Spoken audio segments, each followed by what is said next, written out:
Kia ora, one and all, and welcome to Amplify Workshop, a creative and cultural strategy for Aotearoa, New Zealand. We'll give people a few more minutes before we make a formal start. Kia ora and welcome.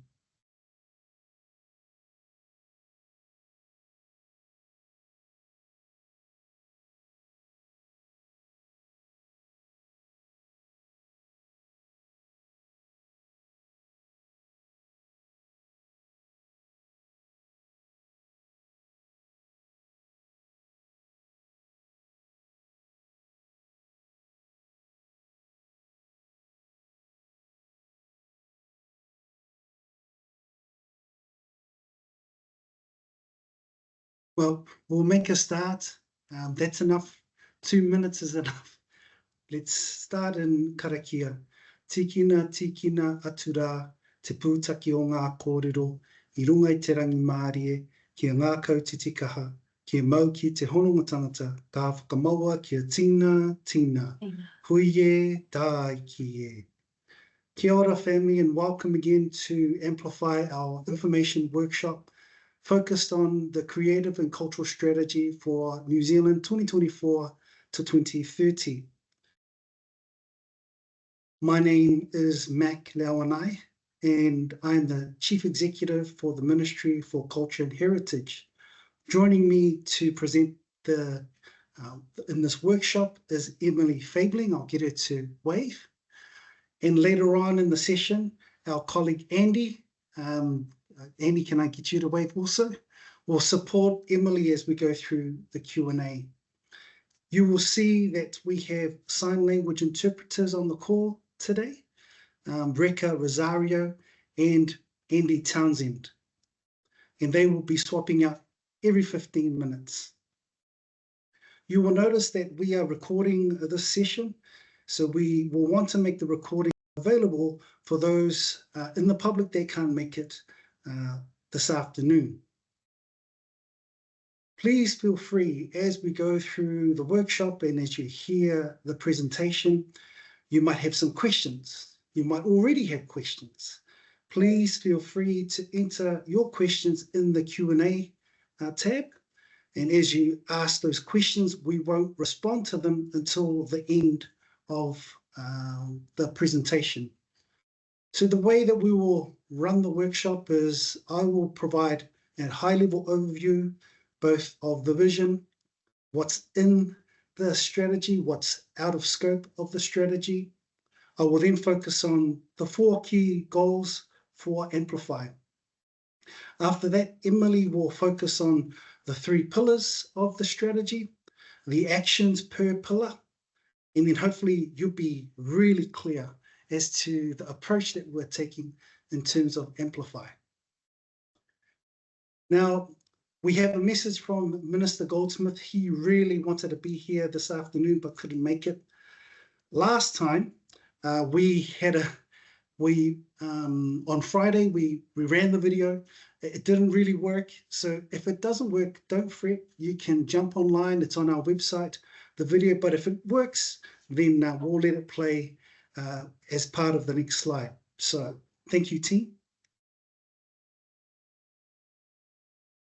Hello everybody, tēnā koutou katoa.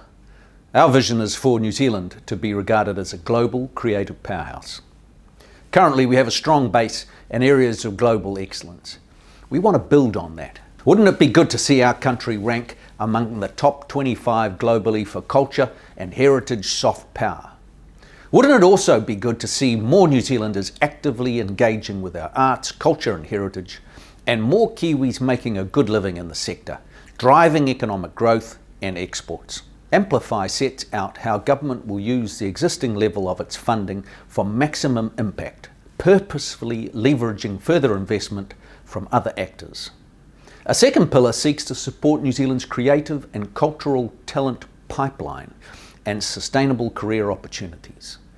The third pillar looks to modernise and streamline government regulation so it enables the cultural sectors to thrive.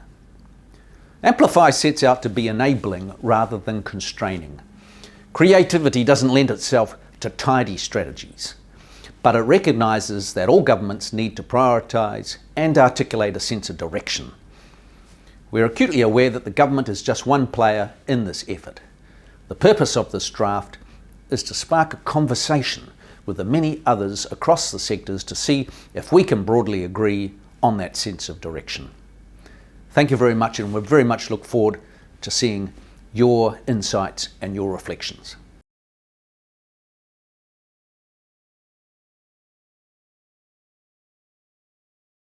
Now, we want to just clarify what is Amplify, what is in it, and what is not in Amplify. This strategy sets out the government's initial view on how it can support the cultural and creative sectors. The strategy reflects both what government have heard from the cultural and creative sectors. It's reflecting what we've heard from you.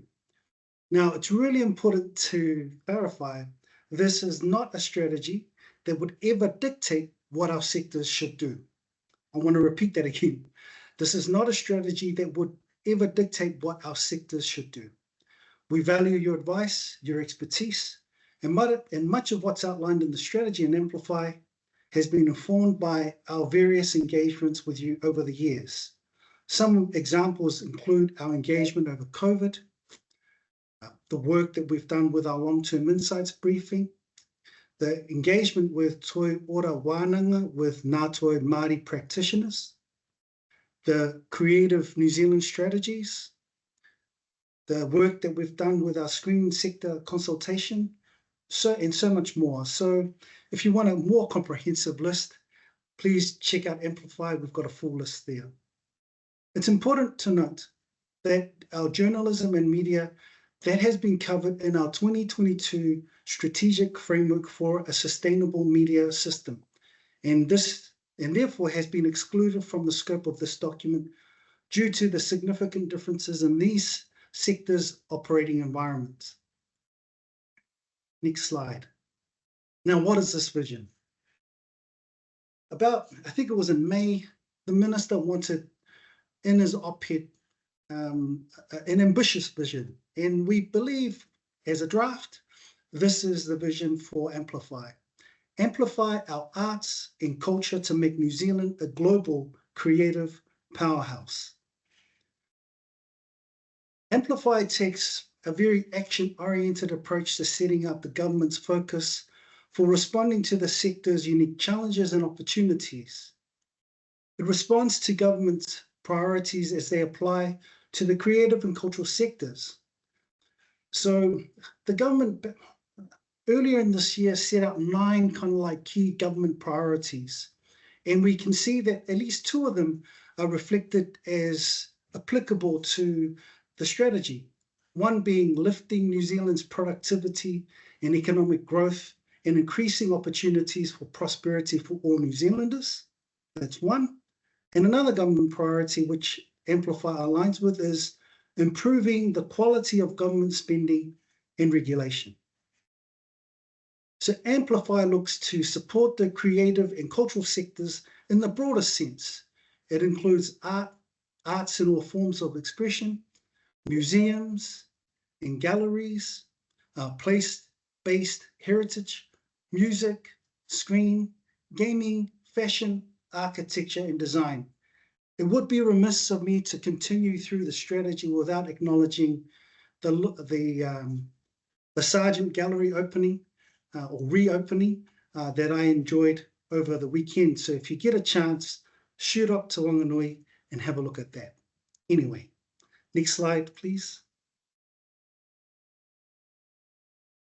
I shared with you that, one, we have a vision, and then with that vision, we want to set quite ambitious targets for 2030, and here they are. The first being, at the moment, New Zealand is ranked around 30 in terms of soft power, and obviously we want to hit this target of the top 25 by 2030. The second ambitious goal is for more New Zealanders actively engaged within the New Zealand arts, culture, and heritage. In 2023, 78% of New Zealanders reported active participation in the arts. 45% with cultural heritage, and 69% with New Zealand-made screen content. We want to see all those numbers increase.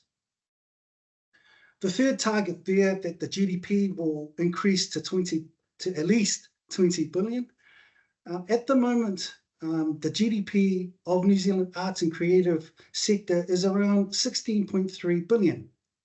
And like the outcome there, we want to see it increase to 20 billion by 2030. And we also want to see a lot of that through export growth. And lastly, and probably most importantly for many of us who are artists or are in the creative arts, we want to see our creative professionals increase their median income, which is at the moment 37,000. We all want to see that increase, and we want to see a growing of the great pipeline of talent within Aotearoa New Zealand. So those are the 4 goals.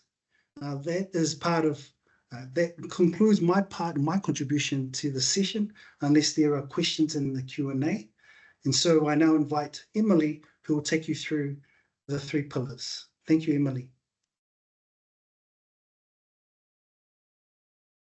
Kia ora, Mac. Thank you for that introduction. Ko Emily Fabling tōku ingoa. I'm a Deputy Secretary for Policy Performance and Insights at Manatū Taonga, the Ministry for Culture and Heritage. As you will have seen if you have looked at the strategy document itself, the government proposes 3 strategic pillars to encompass the actions that government will take to support the creative and cultural sectors in New Zealand. The first is called Investing for Maximum Impact. What that means is that Amplify aims to direct government funding to maximise value from the creative and cultural sectors. So you can see on the slide that government investment is around $500 million through Vote, Arts, Culture and Heritage, and government is seeking to maximise that investment. Actions under the pillar are designed to better inform, direct, coordinate and leverage government investment in the arts and cultural heritage. Actions also seek to support cross-portfolio outcomes. That means outside of the arts and culture and heritage part of government with our health colleagues or our education colleagues, for example, and secure cross-portfolio investment. The Nurturing Talent pillar, supporting New Zealand's creative and cultural pipeline and providing sustainable career options. That's talking about linking the arts, culture and heritage system with an engaging education system and clear career pathways. Actions under the pillar aim to strengthen the education system and cultural sector career pathways so that New Zealand has the skills to conserve and safeguard cultural practices and be creative and innovative on the world stage. The third pillar, which you can see there, is reducing the barriers to growth. And you saw the Minister speak about that just a little bit in his video. So Amplify looks to strengthen the legislative and regulatory environment so that regulation that we're responsible for here in a government ministry enables rather than gets in the way of creative and cultural work. Amplify will also ask us to examine areas such as the conservation of heritage places and the uptake of new technologies such as AI. So I'll now take you through a couple of the actions for each of those pillars so you can see what some examples might be and why we have chosen them. Investing for maximum impact. So as I mentioned, this pillar has 2 main focus areas. The first is about growing the cultural sector's export potential and reaching new audiences. So examples of these types of actions for government might include partnering with sector representative bodies or Māori and Pacific creative and cultural practitioners to grow our creative exports. For example, having the cultural sector feature in trade missions by other ministers, or ensuring that the way government funds the sector incentivises collaboration across cultural organisations in the building of capability to attract audiences, and identifying opportunities to promote existing creative and cultural events to showcase our unique cultures in Aotearoa New Zealand globally and boost cultural tourism. The second is about more purposefully spending our existing funding, including through attracting funding from outside government into the sector. This might be philanthropic funding, for example, and tapping into alternative funding streams from across government. So examples for government of these types of actions might include working across government to enable the creative and cultural sectors to access cross-portfolio funding and to support cross-portfolio outcomes. Now, I know when I talk about portfolios, that sounds a bit bureaucratic, but what I'm meaning is the different parts of government. So the arts, culture and heritage part of government, working with other parts like transport or health or education. It's the kind of buckets that we divide ourselves up into. This might include improved health outcomes, as I mentioned, including mental health outcomes, and supporting rehabilitation through the justice system, for example. Another example of this particular pillar is developing a structure for central government funding that simplifies access and leverages the other sources of funding that I mentioned. This might include local government, iwi, or other private funding into our cultural system. The next pillar is nurturing talent. So actions within this pillar seek to support the creative talent pipeline at every stage. There are actions proposed in the draft strategy that focus on the education sector and seek to provide opportunities for creative learning and pathways into sustainable careers in our cultural sector. For example, this might include developing creative work education programs to ensure learners are exposed to a wide range of cultural activity through the school curricula. It might include partnering with industry to support skills development and ensure vocational education meets industry needs. There are also actions in the draft strategy that seek to support the key cultural infrastructure that provides sustainable jobs for creative practitioners. So this might include supporting institutions that provide early to mid-career opportunities for creative professionals.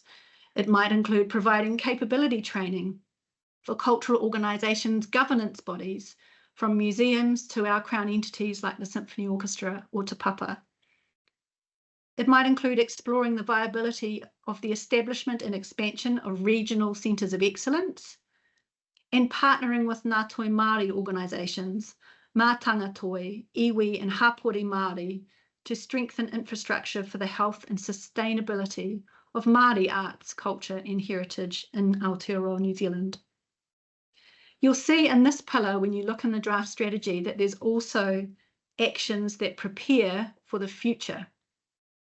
And this includes things like developing a national training strategy in partnership with iwi, hapu, Pacific cultural practitioners and a broader creative sector to support succession planning for vital roles.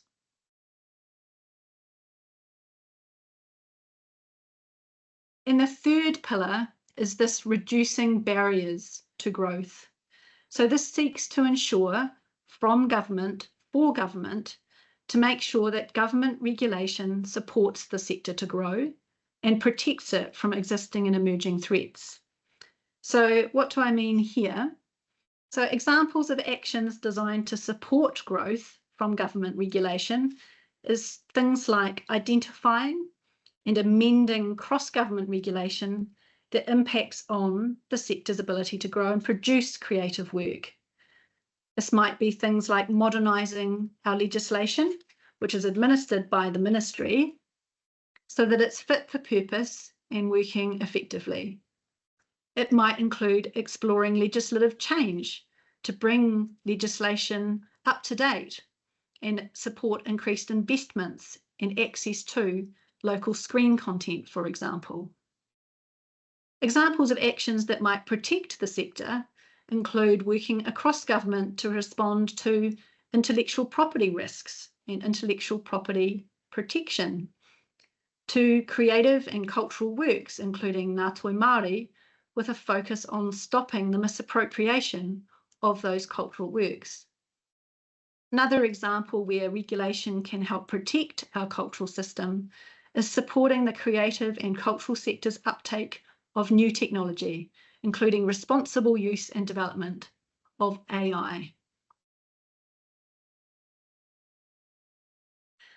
Just some other context before we move into a more kind of Q&A session, and thank you to those of you that have already been popping questions onto the chat.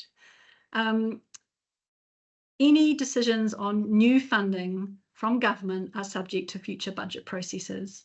The Minister has been very clear with that in his public speeches. There is no new funding coming into the system from the government over the next few years.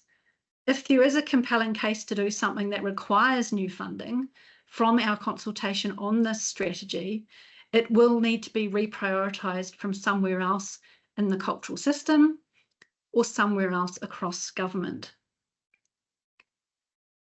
Decisions and timeframes for work that are not led by Manatū Taonga, this ministry, for example, legislation or regulation that might be administered by other government agencies, are outside our control. But I will say we will work with other agencies to provide clarity on those and influence change in those other parts of government. And finally, for those of you with an eye for detail, changes to the New Zealand tax system are also being ruled out of scope for our consultation on this draft strategy. We want to finish with saying that the purpose of consultation is to listen, to take on board feedback, and to explain where we might have got something wrong or right.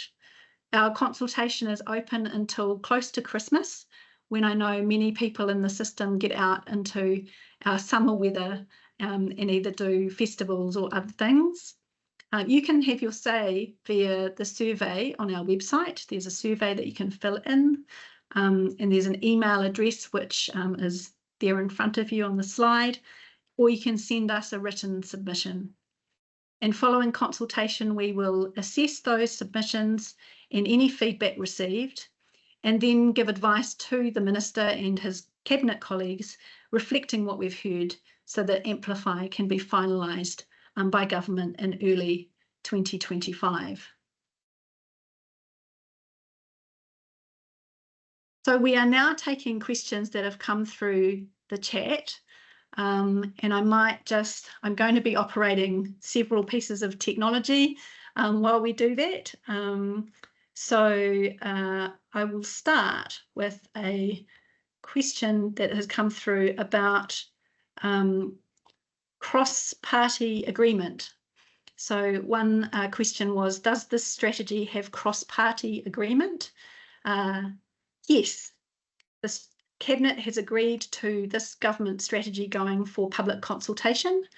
And once we've taken on board feedback and submissions, then the final strategy will need to go back through Cabinet again. And there are ministers from all parties of the coalition that sit around the Cabinet table and will agree that finally. There's another question that's come through the chat, which is about the export focus of one of the pillars in the strategy. And the question is, this ministry, the Ministry for Culture and Heritage, working with MB, the Ministry for Business, Innovation and Employment, to increase their understanding of creative businesses and organisations so that the sector can seek support through their channels. So I guess a response to that would be that Amplify is an all-of-government strategy. So while the Ministry is leading this consultation, an important part, which I kind of tried to mention before, was that we're trying to do use our influencing role across government agencies and Crown entities to align our efforts and ensure a consistent understanding of the needs of the creative and cultural sectors. And that's something that we haven't had before. We haven't had this overarching strategy, and we hope that this will be really helpful for influencing the work of other agencies as much as our own. I might just hand over to Andy to just take the question that I can see on creatives in schools. An interesting question around, does nurturing talent mean the Creatives in Schools program might be reinstated? Andy. Thanks, Emily.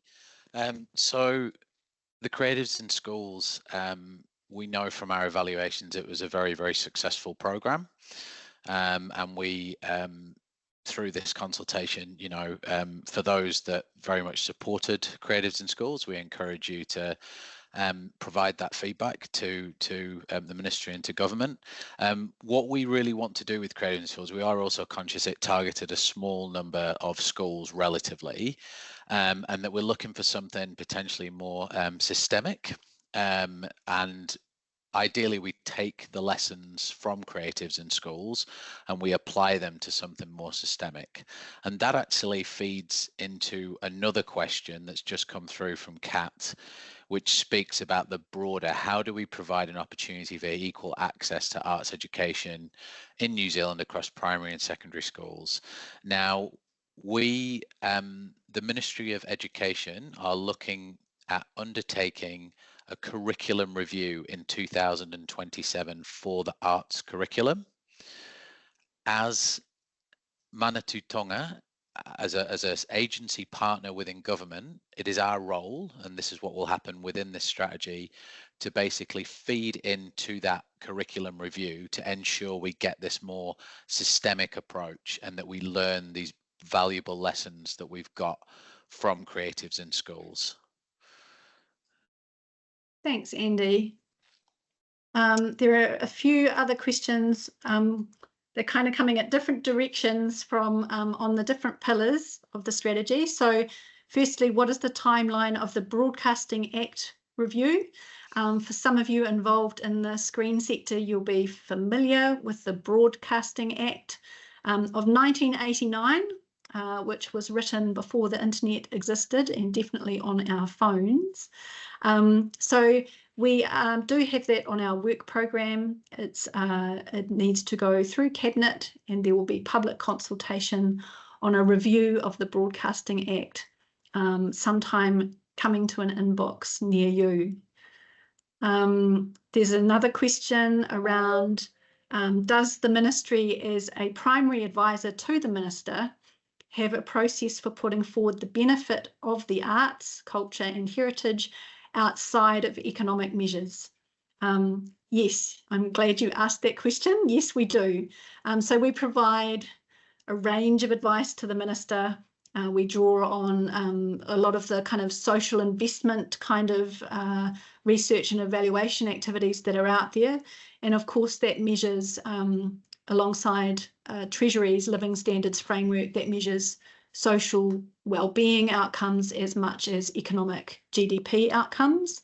For example, the Minister launched consultation on the draft strategy at Massey University last week, which was publishing their research on the value of live performance. And the link is on the Massey University website if you want to know more about that. But that values live performance not just for the ticket prices and the economic contribution of live performance, but all the other kind of social and environmental factors around that too. So we absolutely bring in a range of other factors into the advice that we provide government. But it's fair to say that the government is very focused on economic growth and economic success for New Zealand. and you can see that coming through in the draft strategy itself. Emily? Yes, Andy. Sorry, I was going to add one other point to that. So we have I believe, a small but perfectly formed research team in the ministry that is kind of building up a research portfolio for essentially advocating the value of the creative sector, but also for us as policymakers to fully understand the policy that we're making. And their focus is much broader than an economic focus. There are regular publications that come out. A good example is last year we released an evaluation of the government's investment in the creative spaces sector. They are organisations that work with some of New Zealand communities that face significant barriers to the arts, and that money had some wonderful social outcomes and well-being benefits across mental health, across for people in the disability community, some fantastic social cohesion outcomes, particularly in Christchurch after the terrorist attacks. So really it does, our advice is holistic in that regard. Sorry, Emily, thank you. I apologise, Andy. Thank you. There's a quick answer question here around what countries are in the top 25 for soft power. We'll put a link in the chat shortly to branddirectory.com, who measure this globally. But just for your information today, the top 3 countries in the soft power index are the US, the UK, and China. So interesting facts there. Emily, sorry, there was another question. Sorry, Emily, there was another question relating to the soft power, which I just wanted to answer kind of alongside that, which was the target to be in the top 25 for cultural heritage is a good one. And then what analysis has the Ministry for Culture and Heritage done to assess why we have dropped in that period, and what can that teach us about how to return and thrive? Now, in studying these rankings, what we have seen is that COVID and the COVID pandemic had a significant effect on the ranking. That's because it measures things like kind of reputation, and it also measures kind of the eyes of the world and the kind of global impact of New Zealand culture. The reality was that during that period, our cultural sector wasn't able at points to operate unrestricted when the rest of the world was in lockdown. So the attention of the world was quite focused on our sector. I do remember 660 getting global coverage during that time for being the only band able to deliver stadium concerts, as an example. This is why the actions under maximising impact and growing cultural exports are so important, because that kind of window to the world is ultimately around how we improve that ranking. It's a key part of the strategy. Very good. Thank you, Andy. And I can see that we were ranked 22nd in 2022, 24th in 2021, and 25th in 2020. So we do hover around that number, but it would be great to be back in the top 25. My other technological instrument, my phone, is telling me that there's a few questions coming through on funding. Firstly, around how do you apply for funding under this strategy? And secondly, where do we get more information on the existing investment? So firstly, I should just clarify that this is not a funding strategy. It's a strategy that is setting direction for government activity in arts, culture and heritage. The question is around, is there a specific set of criteria? Will there be funding rounds? Is it open all year? Is the funding ring-fenced? So government funding is, as I mentioned before, $450 million a year, and it's administered through the funding entities in our system. agencies like Creative New Zealand, the New Zealand Film Commission, Heritage New Zealand, and each entity has their own criteria for that funding that they invest back into the system. But this strategy is not a vehicle launching a funding round per se.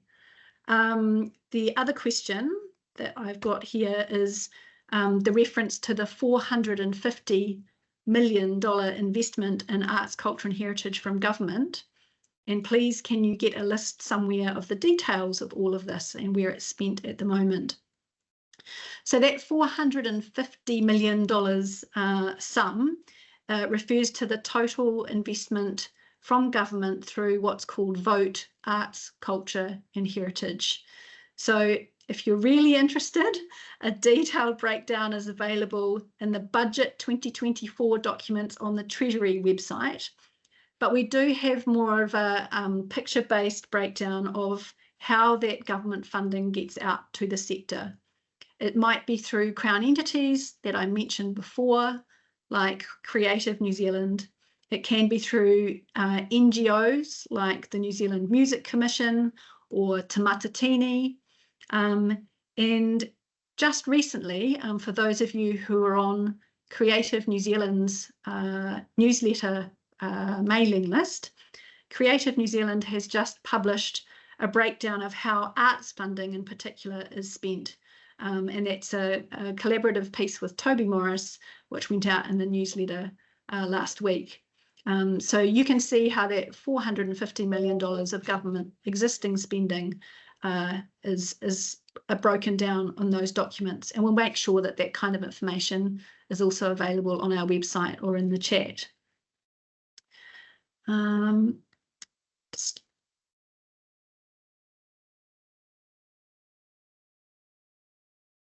There's a question around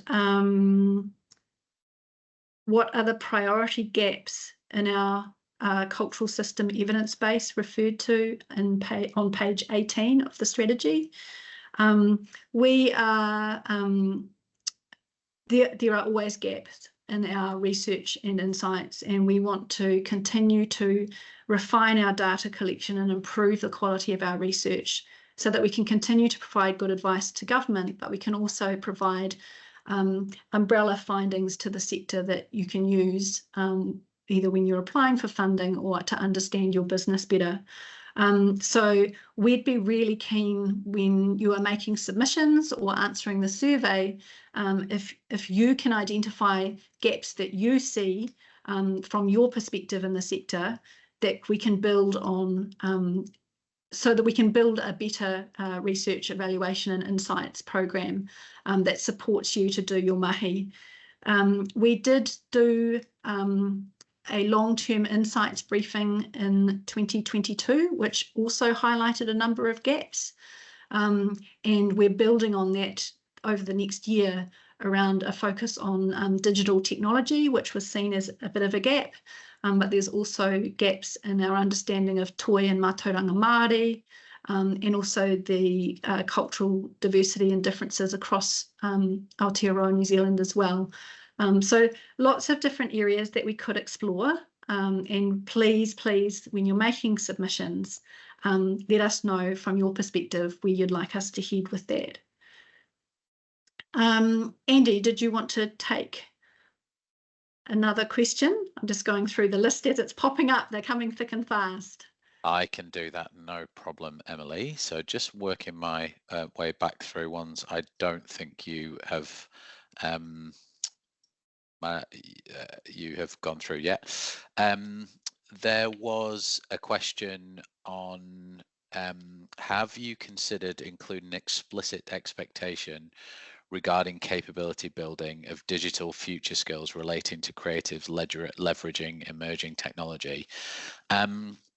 There is actually a I don't know how I would use it. There's a process around the ministry's long-term insights briefing at the moment, and my colleagues from within the ministry are also engaging on the long-term insights briefing, and a focus of that briefing is the future of kind of digital technology and digital skills. So that's something as those projects kind of operate simultaneously, we'll be feeding any gems of insights into that process, and also any feedback that you have around this particular issue that you want to provide through your submissions or into this process. Just again, emphasizing that this is a draft strategy, and that there is, we're open to a wide range of consideration of ideas and areas if you feel we're not duly focused on any in particular. There's a really good question building on that, Andy, around the fact that creative and cultural education or activities is across curricula and not necessarily just arts subjects. So the person asking this question talks about museums and galleries that support learning across science and maths and history and climate and earth and space and others. And the question says that it seems very short-sighted to think that our sector only supports the arts curriculum. That's fantastic feedback. Thank you so much. Yes, the strategy as drafted with our Ministry of Education colleagues does refer to the arts, or toi ihi, the kura kaupapa equivalent curricula.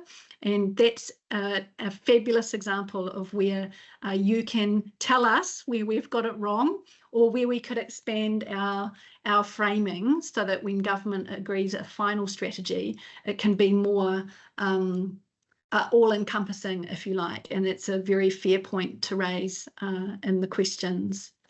And bounce back to you, Andy. Thanks, Emily. So I've got a question here, which I think came through quite early. So I'm sure there's a strong desire for the person that got in very early. The question is, how will Amplify contribute to ensuring that AI development is ethical and takes account of the existing and future IP of practitioners? The question says, the government has approached this issue, but risks focusing on a tech approach rather than one which is respectful of IP. There are easy ways to do this. The EU is leading the way with regulation, and so are various countries with licensing. So this is a really interesting point. I think, firstly, the key point is MB administer the key legislation relating to intellectual property.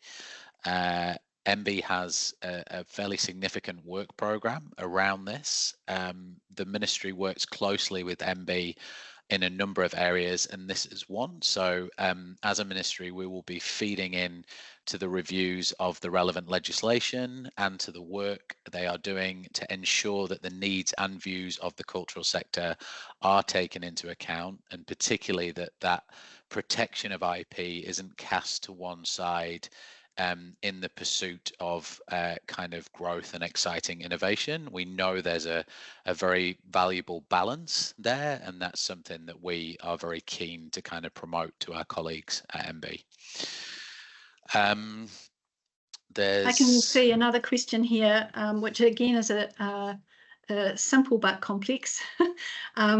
So can you give an example of a cultural export that would contribute to GDP? So what are we talking about here in terms of cultural exports? So examples of exports that are counted for GDP purposes include spending on such cultural exports as film or gaming, the gaming sector, New Zealand visual art being sold overseas, and promoting existing creative and cultural events to boost cultural tourism. So when a tourist comes into New Zealand and spends money at a tohu whenua heritage site or at a museum, then that's counted for the purposes of GDP as an export, which sounds a bit counterintuitive, but that's overseas people spending money on New Zealand products. So those are some of the examples that we've thought about when we're putting the draft together. But again, those kinds of things, please, if you have other examples, we'd love to hear them. Drivers of that soft power index are less tangible, less kind of product based, if you like. So that's more around cultural diplomacy and using the influence of our arts and entertainment and cultural systems to influence others to make positive decisions towards Aotearoa New Zealand. So thank you for that question. Andy, bounce back to you. I can pick another. This is good. It's like tennis. So a really important question. Is this strategy attempting to cover a sector that is too broad?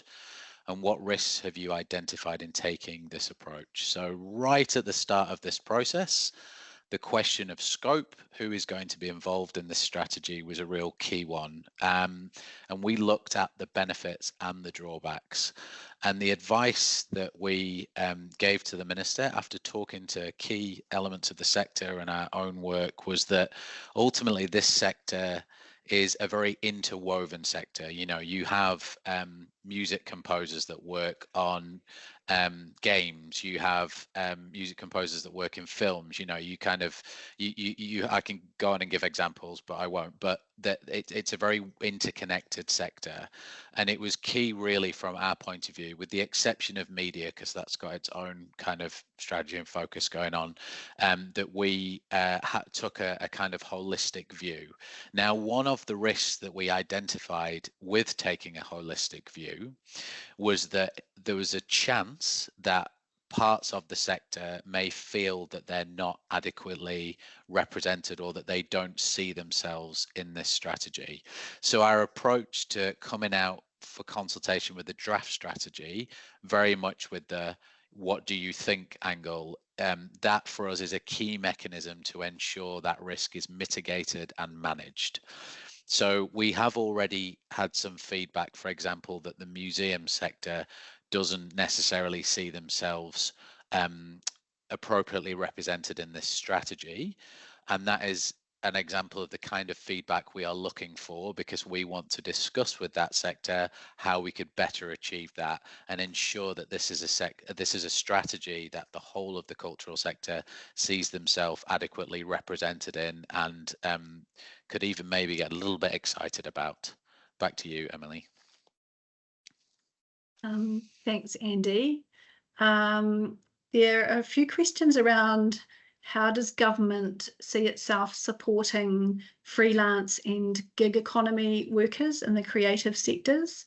I wanted to answer that without reference to tax, because I said at the beginning that tax is not a part of our strategy.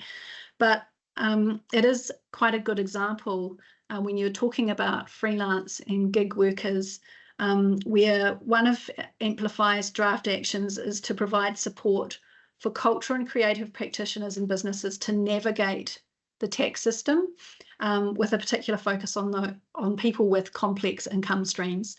So you might have more than one job, you may have up to 5 or more. How do we support the people in our sectors to navigate that, simplify as well as amplify? We know many creatives deal with that fluctuating income. They might have multiple sources of income, and that is really quite a drain on people's time and resources.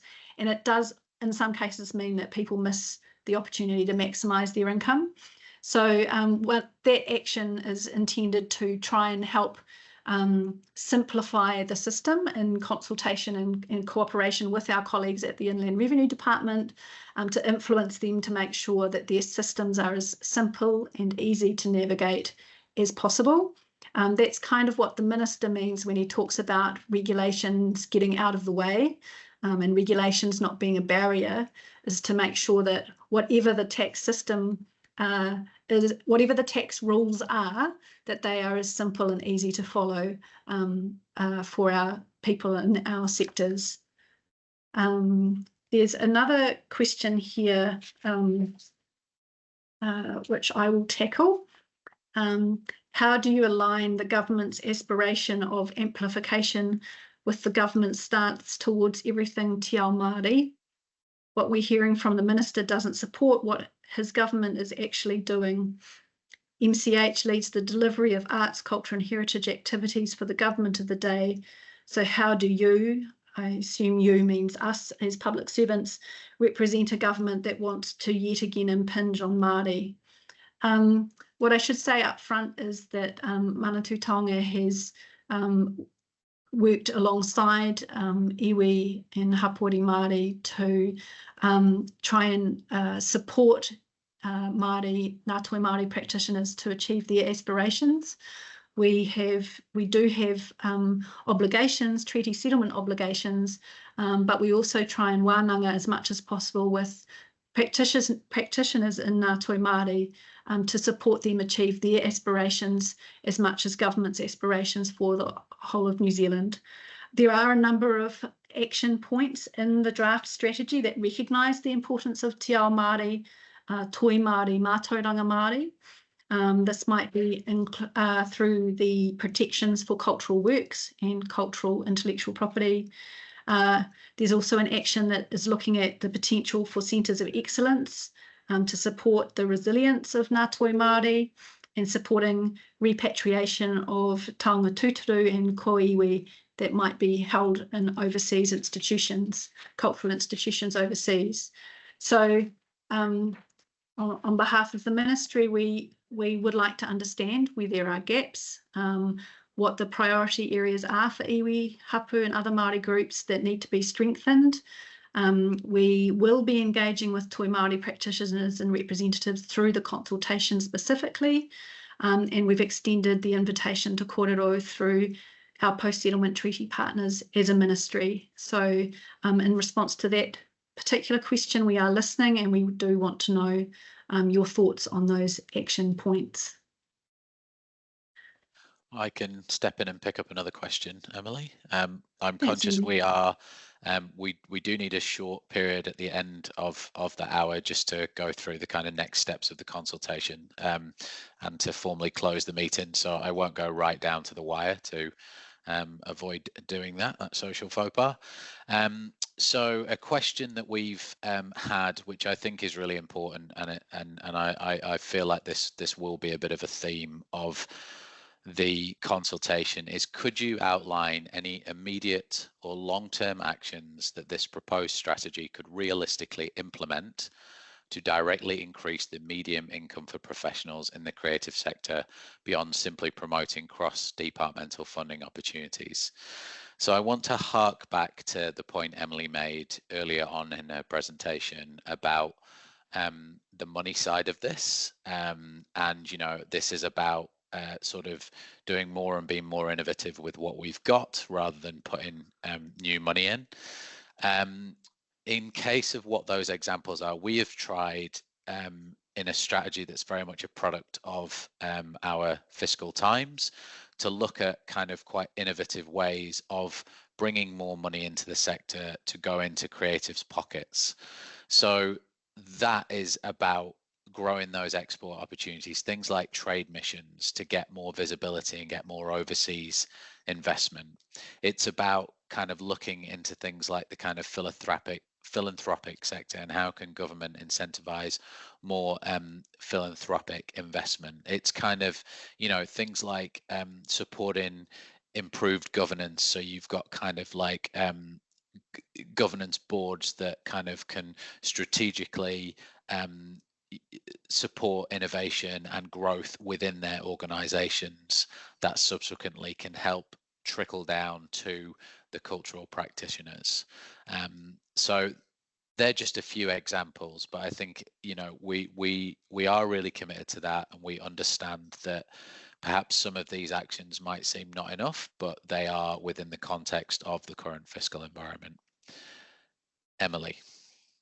Thanks, Andy. And yes, we do need to round up and leave time at the end just to go through process, because process is our friend. There are other questions here. Are we aware of Toi Mai's Thrive by 35? Yes, we are. And Toi Mai have been fantastic to work with in the development of this draft strategy. Will we invest in startup labels? So I'll probably flick that question on to the New Zealand Music Commission, for example, who are a funding agency as opposed to the ministry. But there are just so many questions that have been put on the chat. If we haven't got to your question today, then we will hopefully be able to cover those questions off in FAQs on our website, and also we're doing some deep dives with parts of the sector.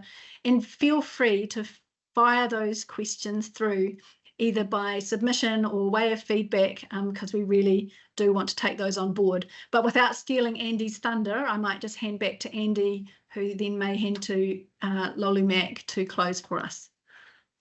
Okay, so just a quick thank you to everyone from myself and Emily for some really fantastic and robust questions. And we are absolutely convinced that we are going to get some incredibly valuable feedback through this process. And now I'll hand over to Mac. Thank you. Thank you so much, Emily and Andrew, for walking through so succinctly the strategy and then responding in kind. As Emily's outlined, many of you will have so many of your questions that you want to respond to. We'll do our best to respond to that via FAQs on the website. And as Emily said, that you can jump on, complete the survey, and hopefully many of you that are on the call might be part of our deep dive sessions with particular sectors. So there's a sector focus on those questions that you might have, and then we'll respond to those in kind. I have to apologize on behalf of Emily and Andrew to both Andrew Townsend and Reka. We said we'll talk slowly, but we have a habit of speaking a little fast. So I just want to acknowledge, and if we can, give a hand to both Andrew and Reka for their time and supporting us with letting those that have issues to be able to understand. So thank you, Andrew. Thank you, Reka. With that, thank you again for your time. Please feel free to talk. We are open, and we look forward to continuing with the work of Amplify. Let's close with karakia. Unuhia, unuhia atura te pūtaki o ngā kōrero, kia wātea te hiringaro, kia ngākau te tikaha tonu, kia mautonu ki te hononga tangata, whakaerea e rongo, kia paitara a whare, ka whakamaua kia tina, tina, huia, tai ki. Ai ki e. Ka ki te whānau. Thank you.